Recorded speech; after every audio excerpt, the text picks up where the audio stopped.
Jijjiirra maallaqaa kan guyyaan har'aa ittiin jiru jechuudha. Maallaqni kan guyyaa har'aa hedduu tokko garmalee gadi qannasee argamee jira. Akkuma guyyoota lama yookiin immoo guyyoota sadan keessa garuu hedduu tokko dabalee amma immoo hedduu tokko qannasee jira jechuudha.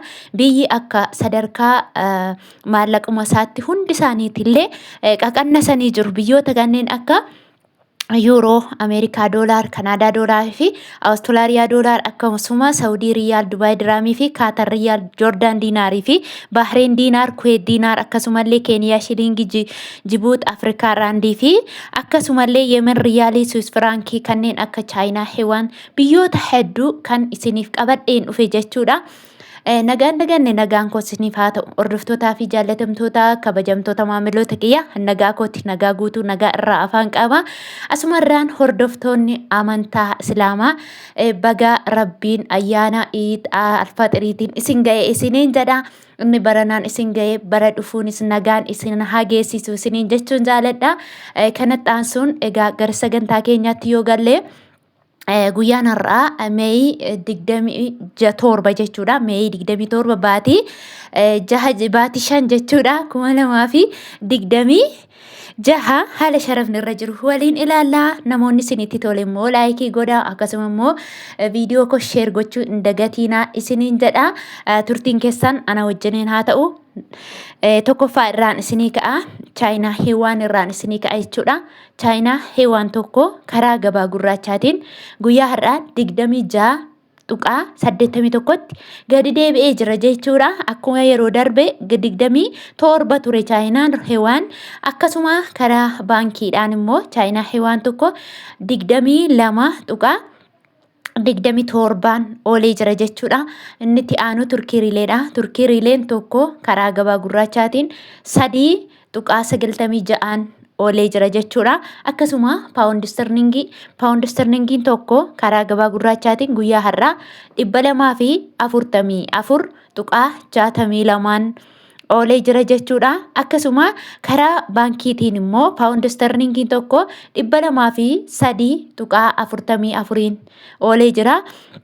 Inni itti aanu yuuroodha. Yuuroon tokko karaa gabaa gurraachaatiin 211.70 oolee jira. Karaa baankiitiin immoo yuuroon tokko 180.70 oolee jira. Akkasuma Ameerikaa doolaariidha. Ameerikaan doolaarri tokko karaa gabaa gurraachaatiin 181.82tti gadi bu'eetiin jira jechuudha. Egaa guyyaa kaleessaa yeroo isinii hime 188 irraa ka'ee gara 185 gale har'a garuu takkaadhaan gara 181tti galeetiin jira jechuudha. Egaa akkuma beekamu namoonni baay'een immoo sharafni gadi bu'ee jechuudhaan maallaqa keessan sodaa guddaa keessa qabdanii rakkoo tokko illee hin qabu. Akkuma gaaf tokko gadi bu'u gaaf tokko deebi'ee ol ka'uu danda'a. Inni kun immoo fakkeenya biyya keessaatii qaala'insi heddumminaan dabalaa jira jechuudha. Kanaafuu waanuma gadi hir'atuuf hin qabu. Yeroo maallaqni gadi qannasu maallaqa keessan of harkuma kaawwadhaa isiniin jedha.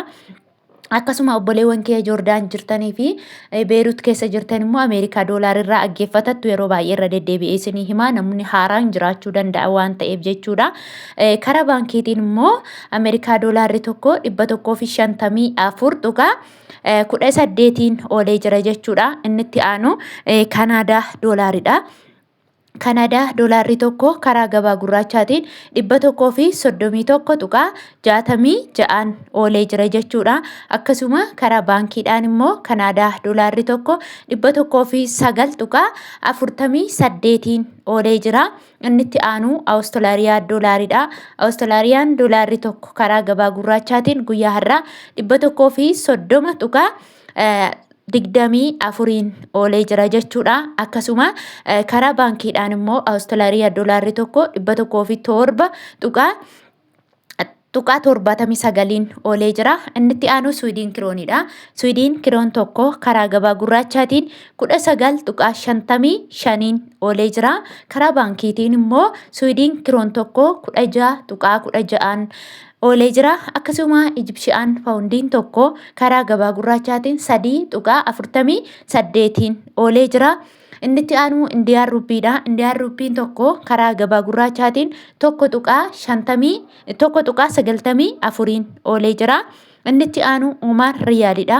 Omaan Riyaalli tokko karaa gabaa gurraachaatiin 472.88 oolee jira jechuudha. Akkasuma Kaatar Riyaalidha. Kaatar Riyaalli tokko karaa gabaa gurraachaatiin guyyaa har'aa 49.86 oolee jira jechuudha. Mootii birrii sadarkaa tokkoffaa irratti kan argamu Sharafni jechuudha. Kuweet Diinaaridha. Kuweet Diinaarri tokko karaa gabaa gurraachaatiin 587.51tti gadi deebi'eetiin jira jechuudha. Gara birrii 10 qannasee jira takkaadhaan jechuudha.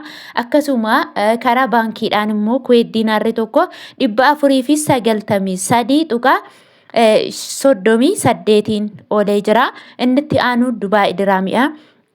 Dubaay Diraamni tokko karaa gabaa gurraachaatiin 49.51 oolee jira. Akkasuma karaa baankiitiin immoo Dubaay Diraamni tokko 41.98 oolee jira. Inni itti aanu Saudi Arabiyaa Riyaalidha. Saudi Arabiyaa Riyaalli tokko karaa gabaa gurraachaatiin 48.57tti gadi bu'ee jira jechuudha. Egaa namoonni Saudi Arabiyaa jirtanii Sharafni gadi bu'eetiin jira. Yeroo baay'ee akka baay'ina maallaqa keessaniitti ergattu jedhee isinitti himaan jira. Kanaafuu namoonni maallaqni keessan baay'ee ta'e jechuudha 24 jira. 24 yeroo jiru tokkotu 24 otoo hin taane maallaqa qabdan sana isin 1,000 baa'istanii deebistanii 24 hirtuu jechuudha. Namoonni immoo birriin keessan xiqqishuu taate immoo 24 adii jechuudha. Isinis akkasuma maallaqa qabdan sana 1,000 baa'istuu deebistanii immoo 24.50 jettanii hirtuu jechuudha. Mashwaara yookiin immoo taaskii namni kamillee kaffaluu kan danda'u yoo namni ati irratti ergattu manatti dhufee si harkaa fuudhe. Akkasumas immoo yookiin immoo sarraafama namicha sanarra yoo manatti irratti galchite jechuudha. Gatiima tokko kan isin kaffaltan 50 riyaala jechuudha. Akkasuma karaa baankiidhaan immoo Saudi Arabiyaa Riyaalli tokko 41.8 oolee jira jechuudha. Inni itti aanu Joordaan Diinaaridha. Joordaan Diinaarri tokko karaa gabaa gurraachaatiin 252.44 oolee jira.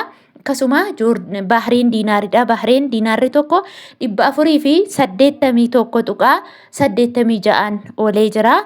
Inni itti aanu Israa'el Shiqil tokko karaa gabaa gurraachaatiin 63.90 oolee jira. Keeniyaa Shilingiin tokko karaa gabaa gurraachaatiin 1.18 oolee jira. Dabuub Afrikaa Raandiin tokko 9.36 oolee jira. Jibuutii Firaankiin tokko karaa gabaa gurraachaatiin 0.96 oolee jira. Yemenii Riyaalli tokko karaa gabaa gurraachaatiin 0.76 oolee jira. Swiss Firaankiin tokko karaa gabaa gurraachaatiin guyyaa har'aa 231.57 oolee jira. Karaa baankiitiin immoo Swiss Firaankiin tokko 192.82 oolee jira.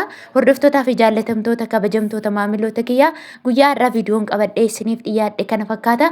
Namoonni isinitti tole laayik gochuu hin dagatina. Yaadaa fi qeeqa gaaffii yoo qabaattan immoo koomentii jala kaahaa. Akkasuma viidiyoo biraan yookiin immoo turtii biraan hanga walitti deebinutti nagaan tura.